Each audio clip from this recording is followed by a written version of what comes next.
Whoops. Didn't actually mean to deploy all of you there. Oh well. Just means we have to train you for longer. Actually, I might set you into a different unit and say defend that. We're not allied with the Dutch yet. We're not allied with Portugal either. We are, however, allied with these two. So I'm going to say that your job is defending this. And you're going to require 4 divisions for that job. Then your job is going to be defending Malaya, including Singapore. You require 3. Perfect. Off you go.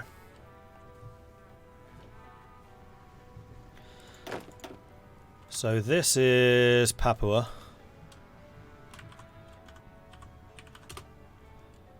This is Malaya. And this is Oz.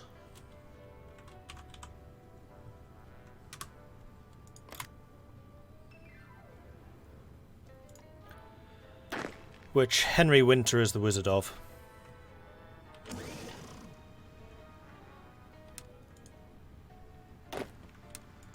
Yes, please do continue training. Alright, so who are the commanders of this going to be? This is Papua, which is probably the less important. So maybe Blamey? Then this is Malaya, which is very important, so we'll put Vasey in charge of that. And this does seem pretty hilly, so I think that Vasey is going to be a good choice for that. And then the last place we'll need to defend is Borneo. North Borneo. Yeah, I have a lot of political power. Part of it was I was waiting... Oh, we already got it. We generate a lot of political power, apparently.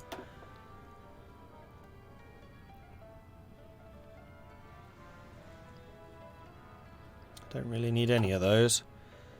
So... let's get the Chief of Navy, which is going to be, well... Army Defense... Army Offense, Army Organization. I think I'm going to go for Laverack. Chief of the Navy is definitely going to be Crace. You're going to be a very good addition. Chief of the Air Force. Air Safety. Or Experience Gain. I mean, you are a genius at this, and air accidents do happen just during battle. So we'll take you. We're going to have like a fully supplied group before the war even begins. This is weird. I'm used to having a lot less.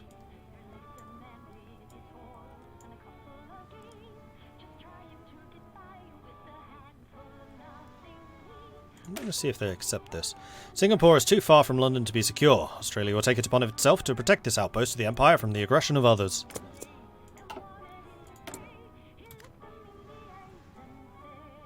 We are now a bit low on steel, but it's not really worth importing more. Have you finished training? You have. Well done. Join the main fleet. And we will need to work out exactly what ships are doing what when we're ready. I think when you're built, I want to get a couple of the Suttons done. Say 6? That should give us pretty good mine lane coverage.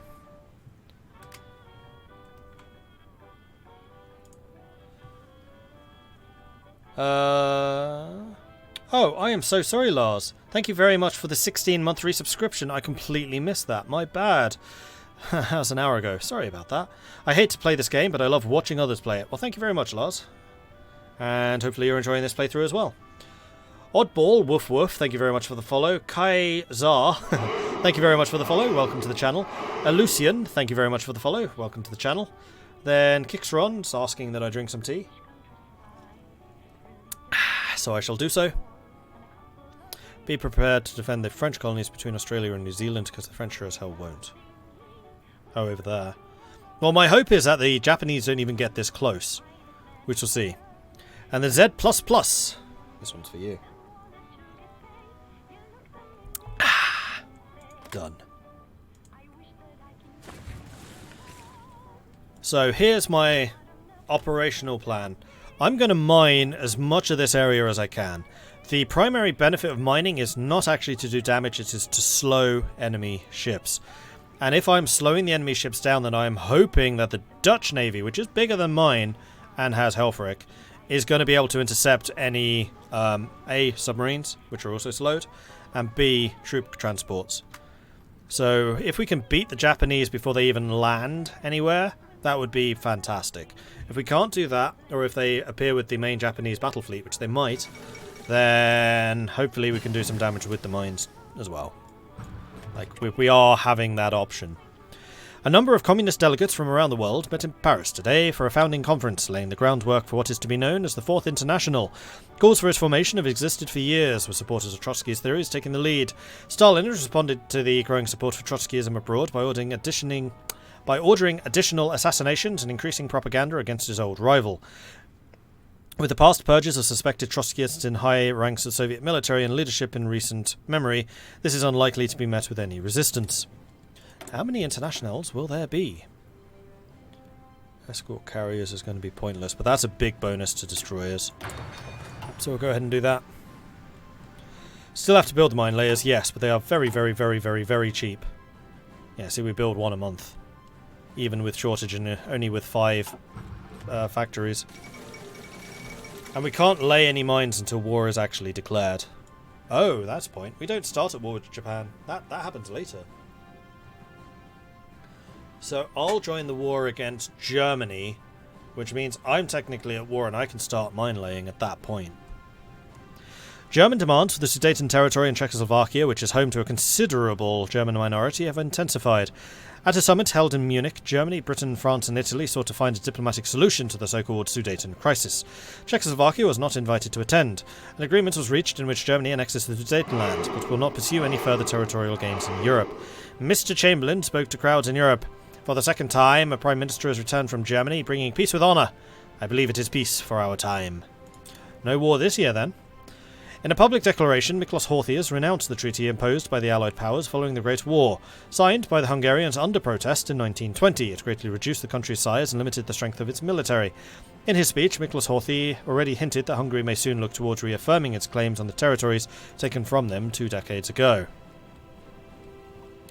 And just to see if it was this patch or if it's the next one, France is still guaranteeing Yugoslavia. There is a beta patch, I am not playing with it, though I probably should be. Is there a thing about what's changing? Here we go, there's the beta. Released on April 15th.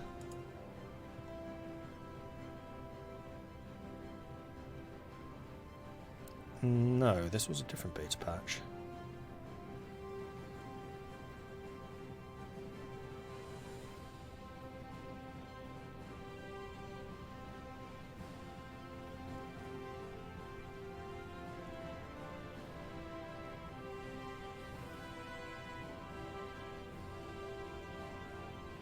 Oh, and they've announced they're already working on the next expansion, too.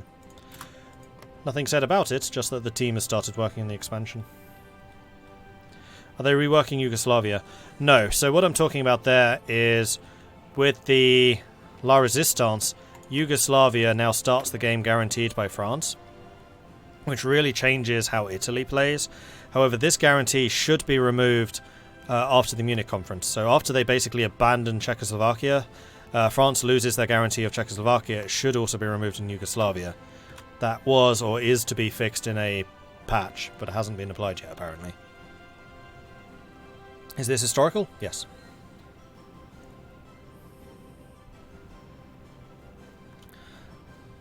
Oh yes, war tension has risen high enough. Okay, so once we have the Singapore strategy, we can do the War Council. Good suggestion. Thank you for that. The United Kingdom transfers the colonial holdings. The British have passed the law that will transfer control of all British colonial possessions near Singapore and Borneo to Australia. Our national safety is finally in our own hands. Malaya is now my puppet, which means I benefit from their resource exports. Excellent. Okay, so let's establish the Advisory War Council. Australia's politicians must put aside ideological and partisan disagreements and come together to consult and advise on the conduct of the war. Australia assumes responsibility for the colonial holdings. In an attempt to stand up to increased threat against the British holdings in Southeast Asia, the colonial territories of Singapore and Borneo have been transferred to Australia. With the goal being the Commonwealth's first and best line of defence in the Pacific, Australia assumes full responsibility for the military and administrative preparations in case of fighting in the region. Presumably intended to counter the imperial ambitions of Japan, Australia will no longer be entirely reliant on the efforts of its former colonial overlord to protect her shores from invasion. We finally have the means we need to defend the continent.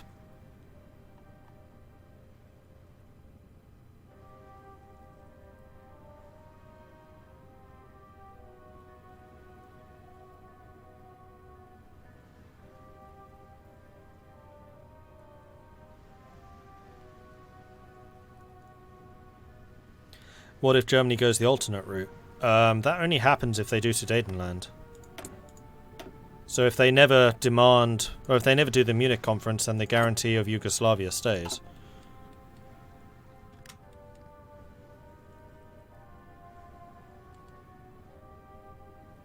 That is a lot of resources for them to give away. You're not wrong. And apparently in this, a puppet can have a puppet. Which I wasn't 100% sure was actually possible. But apparently it is.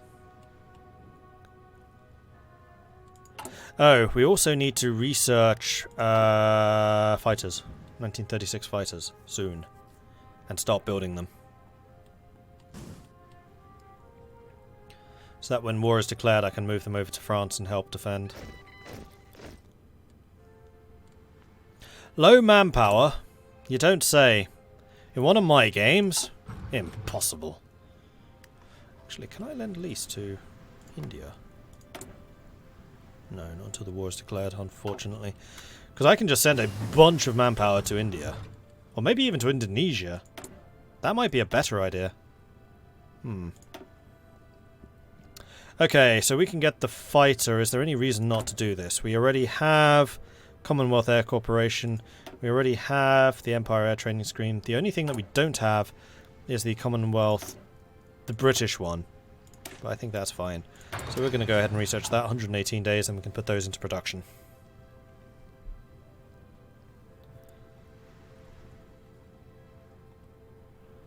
I don't know how much manpower Malaya has. My guess is more than me. Ooh. Interesting. And in fact, can I lend you... Yes, so you I can already give manpower to. Or even better, and you make a good point that I could do this, and I probably should do this, is Malaya... Whoops, didn't mean to copy that. Cancel you. Just want to take a look. So you're a 22. These are mine. You're a 6. You're a 4 with engineers. You're a 4 with artillery. You're a 4 with more artillery. So I think the Malaya infantry brigades, I'm going to copy. I'm going to train a couple of them. And then these guys can be used to defend Malaya and Borneo. So then I'm not sending Australians over there. Then I can basically conserve more of my own manpower for Navy and Air Force. That's actually going to be really beneficial for us. So how much manpower have I left you with? 20. Used half. That's fine. Because I do need to make those templates a little bit bigger once we start training them. Okay, good. Just feel bad that someone wants to go down the restoration of Austria-Hungary as a Hungary route. The reduced world tension necessary for them to declare war on Yugoslavia. Then a slapped French guarantee on it.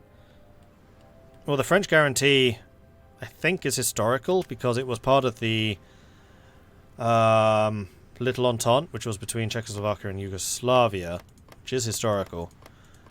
And that guarantee's been there since La Resistance. It's just that after France abandoned Czechoslovakia, that basically ended the Little Entente, which Czechoslovakia can redouble. So if they do the Little Entente thing, which allies them to France, and that's an official alliance, then that guarantee stays around anyway. And actually becomes a formal alliance. Which is what happened in my Czechoslovakia game, where we demolished the Germans. Okay, War Council, done. So we need to go National Security Act.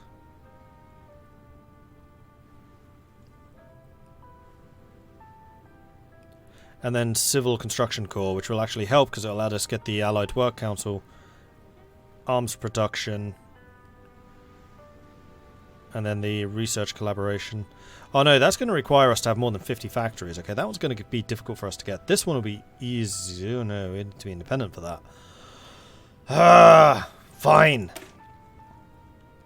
Now that we're in the war, the federal government will assume greater powers to protect Australia. Greater press censorship, suppression of dissident groups, and greater ability to tax and seize property for the defence of the Dominion.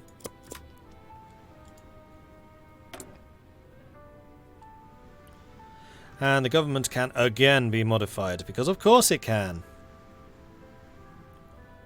So I think we're going to take the superiority bonus, because that's going to be the first thing that really gets used. Then we'll probably take the capital ships, then probably infantry.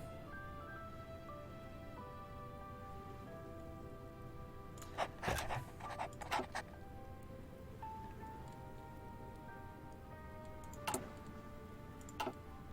And meanwhile, how is our construction coming along? So we're building the last of the civilian factories in Victoria, and then we're switching to the infrastructure in New South Wales. Okay.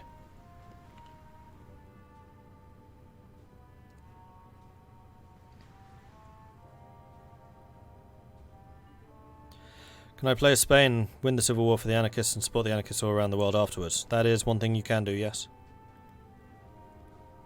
In fact, that is the anarchist game. So anarchist Spain is special in that they can core everything. They're the only nation that can do that. But you're not allowed to ally anyone. You can't join any factions, ever.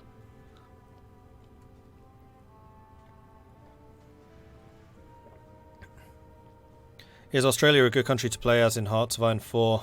I would agree with your suggestion there, Poet. Play someone with more manpower until you learn to manage manpower efficiently. I mean, I think the best beginner nation is Italy. I've said this before. I even have an entire gameplay tutorial effectively playing as Italy, which somebody could link if they wish to do so. Italy is the best one to learn because you can do everything. You can do Navy, you can do Air Force, you can do Army. You have an early war against Ethiopia to learn the ropes. You can have an early war against Yugoslavia once France has dropped their guarantee if you're playing on historical. You can screw up because Germany's got your back if you do screw up. It's just a good one to do.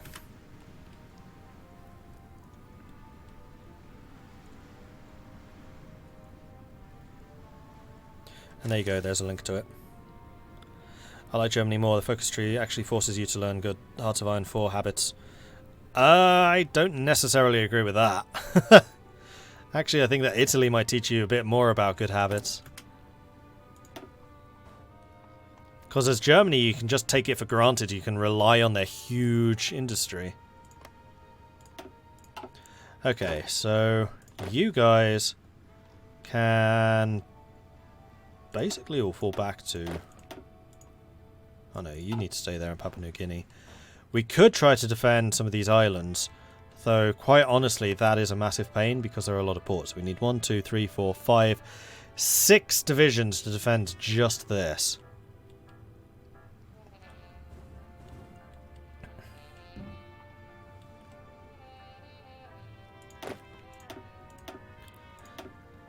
But Vasey can definitely guard you. You can guard that.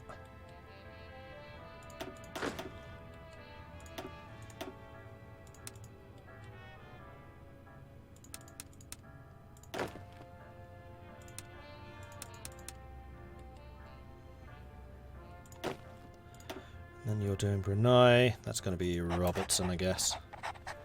Okay, cool. National Security Act. Done. And we got the CAC CA-12 Boomerang. And the National Security Act, all at once. So we have the Army Inventions Directorate, which gives us a research slot. Which I would say is actually more important. War spurs innovation and creativity, and the government needs to find a way to sort good ideas from the bad. A new specialised patent office would be dedicated to determine which of the many submissions to the government have any real value. We also have a technology, so we just finished the fighter. So I would say let's continue with the air doctrine. Make sure our aircraft are actually going to be good in the war. Meanwhile, you lot are protecting that. I would like them to train.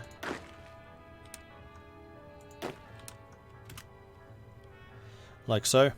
And we'll need to keep a wary eye on Siam as well. If they look like they're going to join the war, then we need to defend this northern coastline. Oh, that northern border, rather. And we have loads of power again, so I'm going to say let's beef up. That's a point. We're not actually using infantry anymore. We're using cavalry now. Oh, except for the Malayans. And I think that this will still buff the Malayan forces. I'm not actually sure about that. Does that use my stats or theirs? They're my expeditionary forces. They're equipped and trained by me. So yeah, I would imagine it does.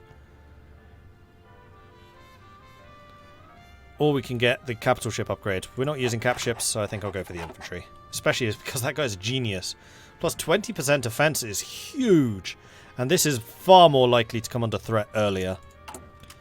But that being said, we do definitely need to invest in getting this up to a 10 combat width. Because a 6 combat width is awful.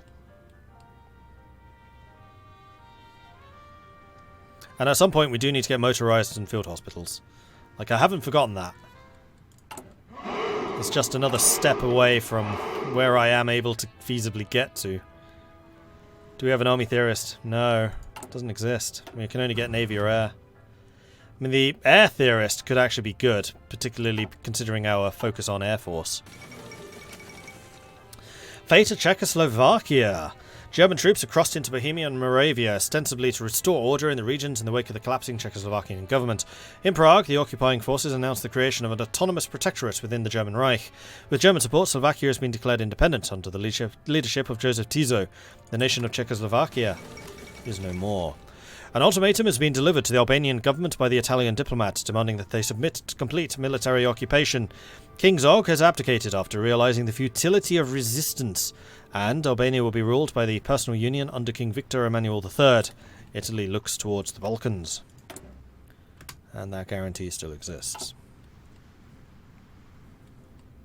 Why am I only doing cavalry? Isn't infantry better? Because my infantry divisions are bloody huge, and I don't want to pay the leadership, the manpower required for this, and I don't have the army experience required to reduce their size. Also, cavalry is just faster, so I can react to threats quicker. But the main reason is they're just smaller. Let's get the integrated convoy defense, which is going to be the massive boost to destroyers and light cruisers. And then after this, we can either start working on the actual combat level, or we could start focusing on something else. Like, that's the important branch being researched, and that's going to allow our destroyers to function properly. And yeah, that's actually another good point, which I hadn't even considered. Cavalry count as mechanized, or rather mechanized count as cavalry, so you're getting experience in the mechanized tree, so that you can then transition to mechanized forces. And I'll explain exactly what I mean by that in just a second. So if we again go to the traits system, cavalry leader, you gain experience for having cavalry, motorized or mechanized, and then that leads to combined arms expert, which is a bonus to motorized and mechanized. This is also a bonus to attack for motorized mechanized. So training your commanders early on, if you're planning to transition to motorized, which we are, is a good thing to do. Right. What are we doing? Ah, this is a new research slot. Right. We have those already going. I think it's time that we research some better guns. Might be a good idea. And a new national focus. This is definitely going to be the Civil Construction Corps. We will conscript able-bodied men to serve in the Civil Construction Corps to help in building the airfields, transportation for... Yeah, this one gets rid of the Great Depression. I think that is... Oh no, we're still going to have a 5% consumer goods factory penalty. Where... That's removed here. Requires squash the squander bugs. We can't do that until we invest in victory, and we can't do that until we're at war. And at that point, Australia's industry just goes through the frickin' roof. Like, Australia can be surprisingly productive. Yeah, this entire game, we've been struggling with a 20% consumer goods factory penalty, which is about to be removed. Hey, Rickwin, what's this all about? Democratic Australia. Okay, dockyards are done. We have got the... Aha, excellent. Mine layers, of which you are not one of. Need to remember how to play this game.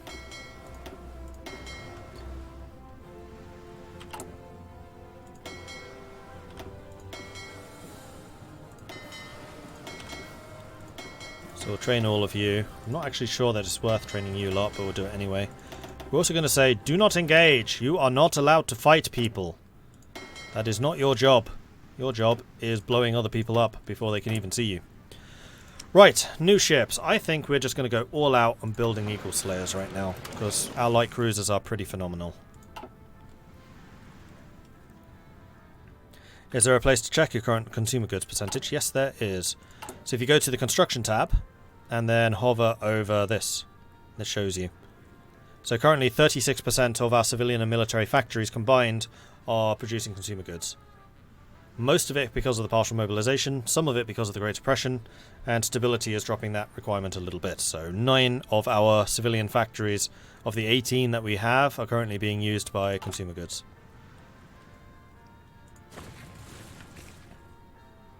I think Australia is one of the few countries that can get that down to 0. Horace Robertson falls ill. Horace, how could you?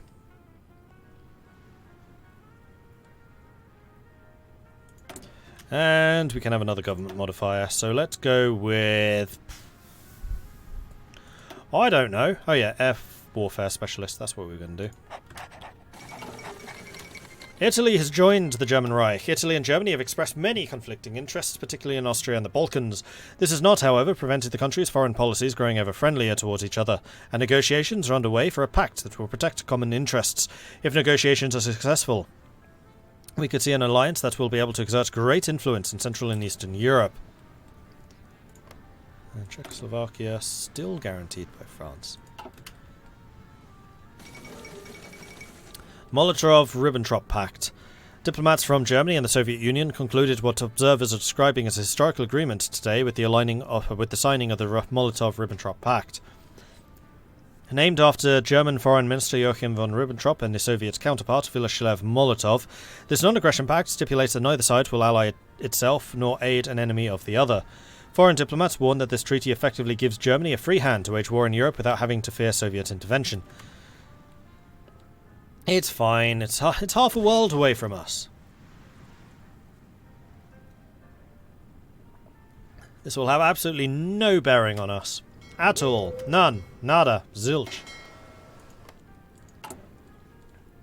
Or something like that, anyway.